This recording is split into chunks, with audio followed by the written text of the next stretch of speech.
The 2024 NFL Draft is almost here.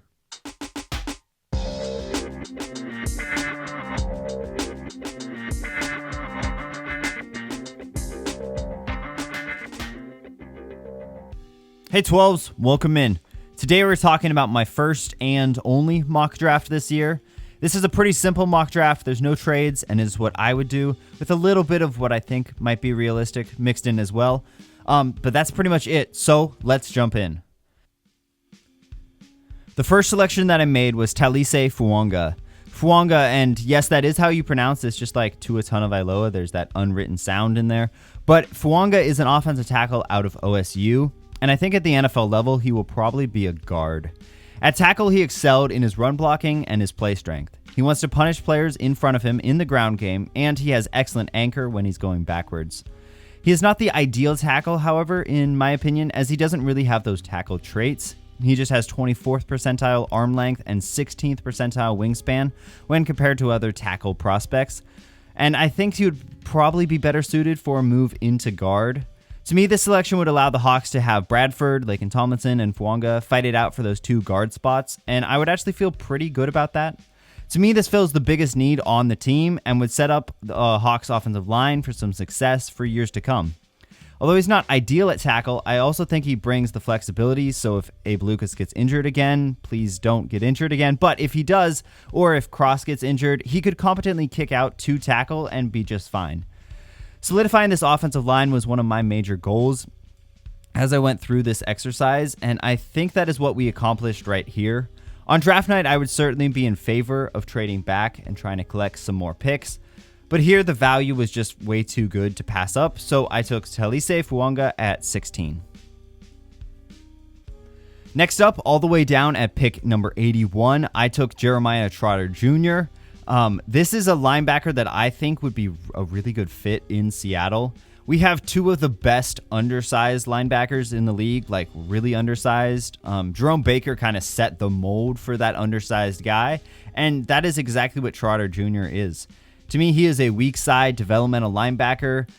He has tremendous athleticism and coverage skills, but again, as all undersized linebackers, right, his size and his anchor against the run are just less than ideal.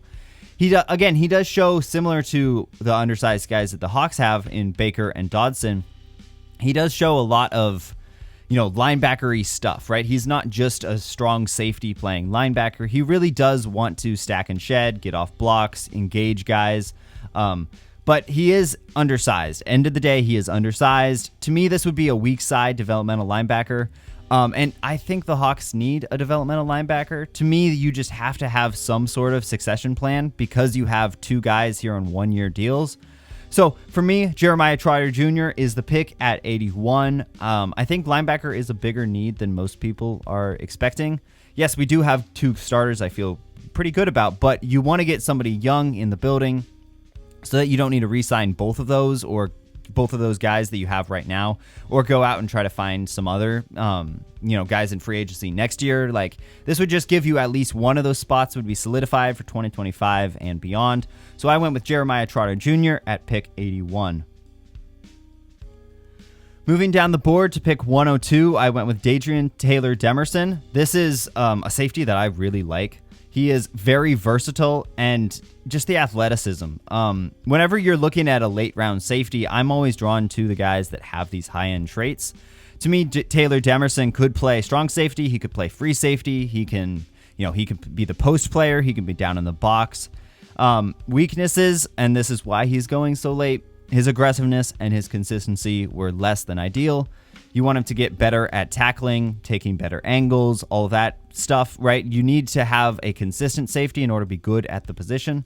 So that's why he's here. But if you think you can fix some of that stuff, if you can get him in a rotation, use him in some interesting ways in this defense, to me, Dadrian Taylor Demerson would just be a very fascinating player to see in Seattle, and I think Mike McDonald will get the best out of him. So I went with Dadrian Taylor Demerson at pick 102. Moving on to pick 118, this is somebody that I think all Pacific Northwesters will be a little bit familiar with. This is Roger Rosengarten, and to me, he is a depth offensive tackle. I know everyone wants us to take Troy Fontenot at 16, and I don't think that would be a bad pick. I think that would be a really good pick. In this case, I think Fuanga is probably just a better guard, and if we're drafting strictly for guard, I think Fuanga is probably better.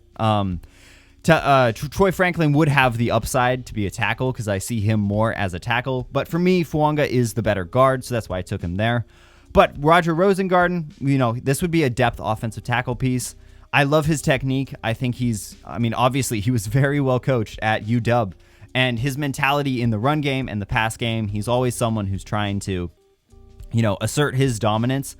As for weaknesses, anchor, foot speed, he's just not the fastest guy, and he's not the strongest guy. So those are things that are going to hold him back, right? He's very well coached. I just don't know if I don't know if he has the starter upside per se, but I do think that he is going to be a really good backup. And I think as a replacement for Jake Curhan, yes, I know that we signed George Fant, but this would give us even more depth and a long-term depth piece. And I think he could, step into tackle if somebody gets injured. So I went with Roger Rosengarten at pick 118. All right, moving right along, I'm going to take Miles Cole at pick 179 out of Texas Tech. Miles Cole reminds pretty much anyone who watches him or even just looks at a picture of him of Tyree Wilson, also out of Texas Tech. I know it's lazy scouting to be like, oh, he reminds me of this guy that came out last year from the same school, but he really does, right? These are two of the most freaky edge players that you're going to see. To me, Miles Cole is probably going to play 5 tech. That's kind of where the Raiders are trying to move Tyree Wilson to. But, he has an absurd build. He's just massive. Super strong, and he has those high-level flashes. Like, when you see him actually win, he looks dominant. Like, this looks like Myles Garrett, but bigger, right? Obviously, that's just as an athlete. His technique is very underdeveloped, is the best way I can say it. He doesn't have any quickness, right? So, like, why he's not Myles Garrett? Well, yeah, he doesn't have the technique or the quickness. That's not Myles Garrett in any way, but at some point, right, it's pick 179. You have to take a risk on the athlete. And if you can teach him up, if you can coach him up, I think he's probably going to play 5 tech.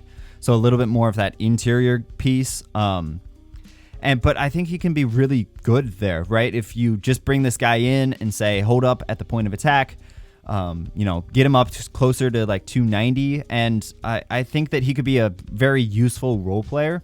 And I just think, I don't know if the upside is like whenever people say like, oh, he has an absurd build, so he has high upside. I don't see high upside here because I just don't think the technique and the quickness are ever really going to click in. He is a 6th-year player, I think. So like, why hasn't he learned like anything in college football as far as that technique part goes? So I don't think he's ever going to like get there and become like Myles Garrett or whatever. But I do think that he can be I think he has a pretty high floor. I think he can be a pretty high floor player with just his build and his, all those flashes. If you can just make it a little bit more consistent, I think Miles Cole could be a pretty good player. Again, he's not really an edge player to me. He's more of, an interior player. But that's Miles Cole at pick 179. Next up, we have Sam Hartman at pick 192. This is an interesting pick. To me, this is just a 3rd-string quarterback. If you listen to John Schneider, he wants to get a quarterback every single draft. This is in the 6th round. I don't mind if the Hawks don't, if they cut him in camp, that's fine. Sam Hartman is actually a quarterback that kind of impressed me compared to his big board rank. I don't think he's anything more than a 3rd-string backup quarterback, but to me, he has the toughness and the play extension. He lacks in, a lot of areas that are kind of important. Like, I don't think he has the strongest arm. He doesn't make really many highlight level throws. But I think he's just a good player. I see him as a 3rd-string quarterback, and somebody that you kind of feel a little bit good about, having in your room. So that's Sam Hartman. It's just a late flyer on quarterback, which I don't think is ever really a problem. All right, last pick before we get into our summary, Frank Gore Jr. This is really just bloodlines. Like, Frank Gore was one of the least injured running backs in the NFL. Like, Frank Gore was a tremendous running back. Frank Gore Jr., it's not really that. He has surprising route running, which I actually found to be quite refreshing. And he's Frank Gore's son. Those are pretty much his strengths. He doesn't have the burst or the power, the athleticism, and he's not very good in pass protection. I don't really know how he gets on the field. To me, I see this more as like, could he be like a returner? Could he, learn some of the pass protection? Could he be kind of that scat back? I don't know. Again, at the end of the draft, you're kind of just throwing flyers. And to me, Frank Gore Jr. looks like a guy, he probably knows football pretty well. And he's going to fit into a locker room, and he's going to hopefully be able to carve out some sort of a role. But that's Frank Gore Jr. So in summary, I think that this was a pretty great mock draft. We got a star on the interior of the offensive line. We got Jeremiah Trotter Jr., so he's going to be that undersized linebacker. We got another safety, some more depth at tackle, and then, the developmental athlete in Miles Cole, and, some depth in Hartman and Gore. But to me, this would be a really good draft. I would be excited if the Hawks got a draft like this. I think filling those needs, I think you need a safety, I think you need a linebacker, and I think you need a guard. To me, those are the three kind of pillars of what I'm looking for the Hawks to get in the draft. Again, they don't need to check all of those boxes for me to like the draft, but it would be great if they can fill some of those holes and, come out of the draft pretty prepared for 2024. So thank you so much for watching. Please let me know your thoughts in the comments. This is, we're a few days away. So super excited to see what we're going to have happen on Thursday, Friday, and into Saturday. Let me know your thoughts. I want to see your mock drafts in the comments. Thank you so much for watching, and I will see you next time.